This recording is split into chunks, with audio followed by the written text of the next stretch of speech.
നിങ്ങളും എന്നെ പോലെ ബോഡി ഷെയ്മിങ് അനുഭവിച്ചിട്ടുണ്ടോ? ഇപ്പോഴും അനുഭവിക്കുന്നവരാണോ? എങ്കിൽ നിങ്ങൾ തംബ്നെയിലിൽ കണ്ടതുപോലെ ഒരു പെൺകുട്ടി എന്ന നിലയിൽ ഞാൻ അനുഭവിച്ചിട്ടുള്ളതും എക്സ്പീരിയൻസ് ചെയ്തുകൊണ്ടിരിക്കുന്നതുമായിട്ടുള്ള കുറച്ച് എക്സ്പീരിയൻസ് ഞാൻ ഇവിടെ ഷെയർ ചെയ്യാൻ ആഗ്രഹിക്കുകയാണ്. ദയവായി ഈ വീഡിയോ സ്കിപ്പ് ചെയ്യാണ്ട് ഫുള്ളായിട്ട് കാണാൻ ശ്രമിക്കണം. നിങ്ങൾക്കും ചിലപ്പോൾ നിങ്ങളുടെ ലൈഫുമായിട്ട് ഇത് റിലേറ്റ് ചെയ്യാൻ സാധിച്ചേക്കും. ഞാൻ എൻ്റെ ലൈഫിൽ ഏറ്റവും കൂടുതൽ കേട്ടുകൊണ്ടിരിക്കുന്നതായിട്ടുള്ള ഒരു മെയിൻ വിഷയം എന്ന് പറയുന്നത് എൻ്റെ ഹൈറ്റ്. എനിക്കില്ലാത്ത വിഷമമാണ് എൻ്റെ ഹൈറ്റ് കാരണം ബാക്കിയുള്ളവർക്കുള്ളത്. എന്ത് ചെയ്യാക്കും? എൻ്റെ ഒരു അറിവ് വെച്ച കാലം മുതലേ കേട്ടു വരുന്നതാണ്, എന്തൊരു പൊക്കോ നിനക്ക്, ഇത്രയും ഹൈറ്റ്, ഇത് പൊങ്ങി പൊങ്ങി തോട്ട പോലെ എങ്ങോട്ട് പോണ്. എനിക്ക് എന്തെങ്കിലും പറയാൻ പറ്റുമോ? എൻ്റെ മനസ്സിൽ അതൊരു ഇൻസെക്യൂരിറ്റി ഫീലിംഗ് തന്നെയാണ്. അതെങ്ങനെ നമ്മള് മനസ്സിൽ സ്റ്റോർ ചെയ്ത് വെച്ചോണ്ടിരിക്കും. അത് മാത്രമല്ല, കാണുന്നവർക്കൊക്കെ അറിയണം എനിക്ക് ഇത്രയും പൊക്കമുള്ള ചെറുക്കനെ എവിടെ നിന്ന് ഒപ്പിക്കും. നാട്ടുകാർക്കൊക്കെ ഇത്രയും കൺസേൺ എന്റെ കാര്യത്തിലുണ്ടെന്ന് അറിയുന്നത് എനിക്ക് എവിടുന്ന് ചെറുക്കനെ കിട്ടും? അയ്യോ, കിട്ടത്തൊന്നുമില്ല. അപ്പൊ ഞാൻ വിചാരിക്കുവോ കിട്ടത്തില്ല, എനിക്ക് മാത്രം കല്യാണം കഴിക്കാനുള്ള ഒരു ഭാഗ്യമില്ല. ആ തരത്തിലാണ് ഞാൻ ചിന്തിച്ചുകൊണ്ടിരുന്നത്. കിട്ടൂലല്ലോ. പിന്നെ ഞാൻ ഇവിടെ വീട്ടിൽ വന്ന് കല്യാണം കഴിക്കാൻ വയ്യാത്തോണ്ടല്ല, എന്നെ മാത്രം എന്തമ്മ ഇത്ര ഇങ്ങനെ പറയുന്ന, എനിക്ക് മാത്രം എന്തിന് ഇത്രയും പൊക്കം, അച്ഛനും അമ്മയ്ക്കും അത്രയും ഹൈറ്റ് ഇല്ലല്ലോ, ചെറുക്കനെ എവിടെ നിന്നൊപ്പിക്കും, ഇത്രയും മാത്രമേ അവർക്ക് അറിഞ്ഞാൽ മതി. ഞാൻ തന്നെ ഒപ്പിച്ചങ്ങ് ഇറക്കി ഒരു ചെറുക്കനെ. അവസാനം 168 സെന്റിമീറ്ററുള്ള എനിക്ക് 185 സെന്റിമീറ്റർ പൊക്കമുള്ള ഒരു ചെറുക്കനെ ഞാൻ കൊണ്ടുവന്നു. അതെങ്ങനെയുണ്ട്? ട്വിസ്റ്റ് ആയില്ലേ? കിട്ടൂലെന്ന് പറഞ്ഞവർക്ക് വാടച്ച് തന്നെ കൊടുത്തു ഒരു പണി. പിന്നെ അത് മാത്രമല്ല, വാതില് വേറെ വെക്കേണ്ടി വരും. നല്ല ഹൈറ്റ് ഉള്ള വാതിൽ വെച്ചല്ലേ ഇനിയിപ്പം വീട്ടിലോട്ട് കയറാക്കൂ. ആകപ്പാടെ കുഞ്ഞു വീടാൻ അതിന്റെ ഒരു വലിയൊരു വാതിലൂടെ വെക്കണം. എന്താ ചെയ്യാല്ലേ? മച്ചാൻ ജനിച്ചാ കുറ്റം, ജനിച്ച അംഗവൈകല്യങ്ങളൊക്കെ ഉള്ള എന്തോരം കുഞ്ഞുങ്ങൾ നമ്മുടെ മുമ്പിലുണ്ട്.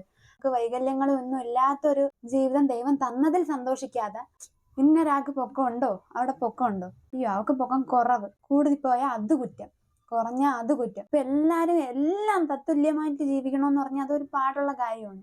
അങ്ങനെ ഹൈറ്റ് ഒരു സൈഡിന് പോകുന്ന വഴിക്കാണ് അടുത്തത്, ഹൈറ്റിനൊത്ത വെയിറ്റ് ഇല്ലല്ലേ, പൊക്കം മാത്രമേ ഉള്ളൂ. ആളുതാ പെൻസിൽ പോലെ ഇരിക്കുന്നു. വീട്ടിലൊന്നും തിന്നാൻ തരാറില്ലേ? അമ്മയാണോ എല്ലാം തിന്നുന്ന? അവർക്ക് ചെലവിനോട് തരാനാണേ ആ തരത്തിലുള്ള ചോദ്യം.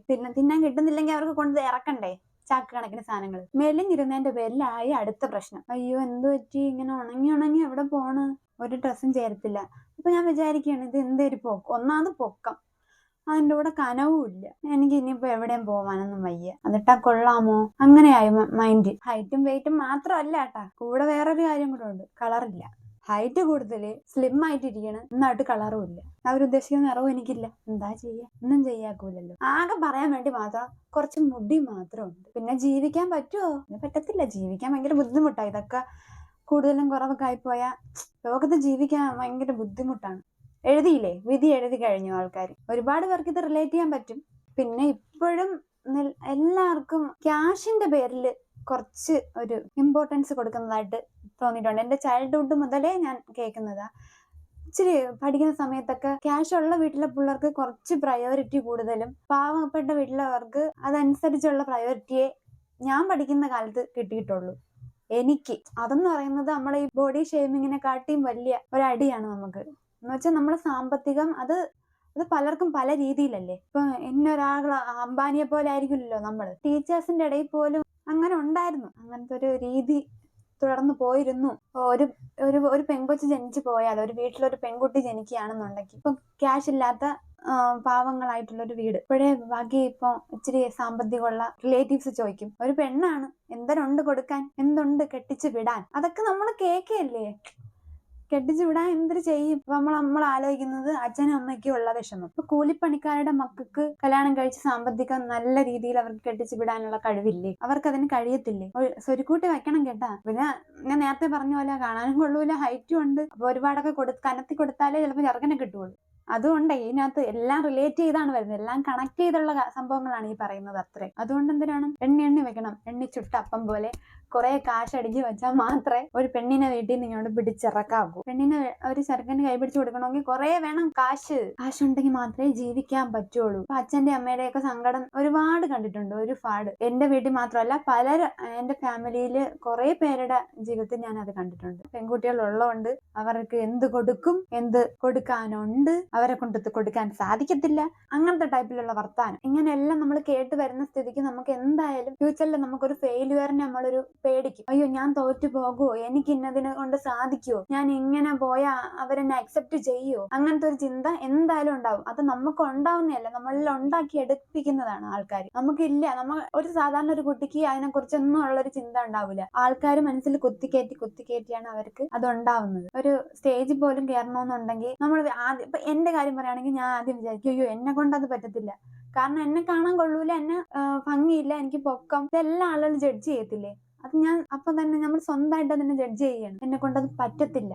അതെങ്ങനെ വന്നു? ആ പറ്റത്തില്ല എന്നുള്ള ചിന്ത വന്നത് ഈ ആൾക്കാർ കൊത്തിവെച്ചതാണ് മനസ്സിൽ. അല്ലാതെ നമ്മള് അയ്യോ എനിക്ക് പറ്റൂല എന്ന് നമ്മൾ മുമ്പേ വിധി എഴുതിയതല്ല. ആൾക്കാർ വിധി എഴുതി നമുക്ക് കൈ തന്നു. ശരിയല്ലേ ഞാൻ പറയുന്നത്? ഈ ഒരു കാരണം കൊണ്ട് തന്നെ ഞാൻ ഓവർ തിങ്ക് ചെയ്യാൻ തുടങ്ങി. ഓവർ തിങ്കിങ് എന്ന് വെച്ചാൽ അതേ ഉള്ളു. പിന്നെ കമ്പയർ ചെയ്യും ആൾക്കാരുമായിട്ട്. ആ വീട്ടിലുള്ളവർക്ക് ഇന്നതുണ്ട്, ഈ വീട്ടിലുള്ള നിനക്ക് എന്തിനുണ്ട്, അവരത് പഠിക്കുന്നു, നിനക്കത് പഠിക്കാൻ പറ്റുമോ? അതിനൊക്കെ തലയിൽ ആള് താമസം വേണം. എല്ലാവർക്കും ദൈവം ബുദ്ധി ഒരുപോലെ തരത്തില്ല. അത് ഈ പ്രായം കൂടിയവരത് ചിന്തിക്കണം. ചുമ്മാ ഓരോരുത്തരായിട്ട് കുറ്റം പറയുമ്പോൾ അത് ചിന്തിക്കണം. അത് കുട്ടിയാണ് കുഞ്ഞുങ്ങളുടെ മനസ്സ്, അത് വേദനിപ്പിക്കാതെ കൊണ്ടുപോകണം.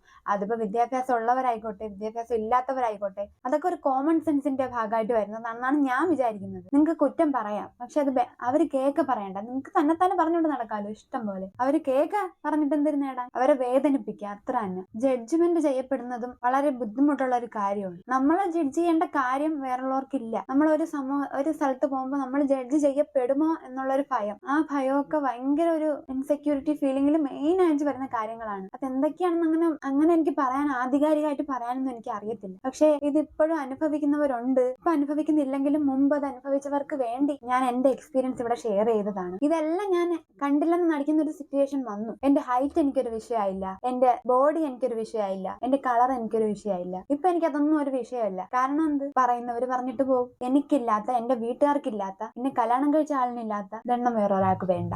ആ ചിന്ത എന്റെ മനസ്സിൽ കയറിയോ ഞാൻ എല്ലാം, ഇപ്പൊ എനിക്ക് എന്നെ എന്തെങ്കിലും പറഞ്ഞാൽ എനിക്ക് അതെല്ലാം തമാശയാണ്. ഇപ്പൊ എന്റെ അടുത്ത് ചോദിക്കുകയാണ് എന്ത് ഉണങ്ങിപ്പോയി, അപ്പൊ ഞാൻ എടുത്തുപോയി ഞാൻ ചോദിക്കും എന്നാ ഞാൻ തടിച്ചിരുന്നിട്ടുള്ളത്. ആ ടൈപ്പ് ഞാൻ തിരിച്ചു ചോദിക്കാൻ തുടങ്ങിയപ്പം അവർക്ക് ഞാൻ ഉത്തരവില്ല. പിന്നെ ഹൈറ്റ്, അയ്യോ ഹൈറ്റിനെ കുറിച്ച് എന്തെങ്കിലും പറഞ്ഞാൽ ഞാൻ പറയും എന്നാ കാല് വളച്ചു വെച്ച് നടക്കാം, അപ്പൊ കുഴപ്പമില്ലല്ലോ, അല്ലെങ്കിൽ കൂഞ്ഞി നടക്കാം, അപ്പൊ ഹാപ്പി ആവോ? ആ ടൈപ്പ് സംസാരിക്കുമ്പോ അവർക്ക് കൊടുക്കേണ്ട മറുപടി തിരിച്ചു കൊടുത്തു കഴിഞ്ഞാൽ ആ ഒരു പ്രശ്നം വരത്തില്ല. പേടിച്ചു നിൽക്കേണ്ട കാര്യമില്ല. നമുക്ക് ആരും താങ്ങി തരാൻ വേണ്ടി നമ്മളെ ജീവിതത്തിൽ വരൂല. നമുക്ക് വിഷമങ്ങൾ ഉണ്ടാവും, ഒക്കെ ഉണ്ടാവും. നമ്മൾ സ്വന്തമായിട്ട് ഹീൽ ചെയ്ത് അത് പുറത്ത് വന്നാൽ മാത്രമേ നമുക്ക് ലൈഫിൽ മുന്നേറാൻ പറ്റുള്ളൂ എന്നുള്ളൊരു സാഹചര്യം എനിക്ക് തോന്നിയതോടുകൂടി ഞാൻ എല്ലാം ഇഗ്നോർ ചെയ്ത് വിട്ടു. ഇപ്പൊ ഇനി എന്നെ എന്ത് പറഞ്ഞാലും എനിക്ക് വിഷയമില്ല. ഇപ്പൊ നെഗറ്റീവ് കമന്റ് വന്നാലും എനിക്ക് വിഷയമില്ല. കാരണം എനിക്ക് എന്റെ കൂടെ നിൽക്കാൻ ആൾക്കാരുണ്ട്. ആരും ഇല്ലെങ്കിലും എനിക്ക് എന്റെ കോൺഫിഡൻസ് വെച്ച് നിൽക്കാൻ പറ്റും എന്നുള്ളൊരു വിശ്വാസം എനിക്ക് ഉണ്ട്. ഇപ്പൊ ഈ വീഡിയോ കാണുന്നവർക്ക് ആർക്കെങ്കിലും ഇങ്ങനെ ഒരു ബുദ്ധിമുട്ട് അനുഭവിച്ചിട്ടുണ്ടെങ്കിൽ ഉണ്ടാവും, ഉറപ്പായിട്ടും ഉണ്ടാവും, എനിക്കറിയാം. ഉണ്ടെങ്കിൽ നിങ്ങൾ